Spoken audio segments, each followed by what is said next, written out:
capteur, indicateur, objectif, SBAM. Les dessous de la vente dans les grandes enseignes.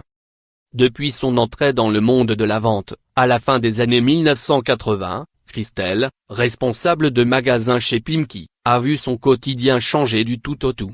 Elle qui avait choisi ce métier pour le contact humain se retrouve, depuis les années 2000, dans un secteur où tout est devenu norme et méthode d'accueil SBAM, pour sourire, bonjour, au revoir, merci mise en place dans les vitrines de vêtements dictées par le siège, et, désormais, surveillance heure par heure d'indicateurs de performance de vente. On a l'impression de ne plus avoir de cerveau, résume Christelle.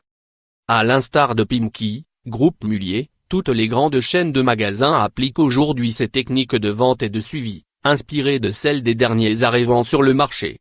Les enseignes qui n'ont pas suivi le mouvement assez tôt, comme celle du groupe Vivart, se sont retrouvées en grande difficulté et appliquent, depuis quelques années, ces méthodes avec une rapidité qui confine à la brutalité, selon certains salariés. Le sujet est si sensible que certaines enseignes nous ont expressément demandé de ne pas contacter leurs salariés à ce sujet. D'autres, à l'instar de Kiko ou Pimkie, n'ont pas donné de réponse à nos multiples sollicitations, malgré plusieurs relances. Parfois, les vendeuses se tordent, se baissent pour entrer dans leur propre magasin. Ça me retourne les tripes de les voir faire ça, lâche Christelle.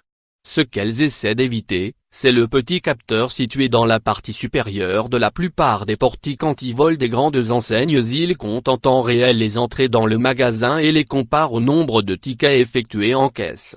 C'est ce qu'on appelle le taux de transformation. Les vendeurs doivent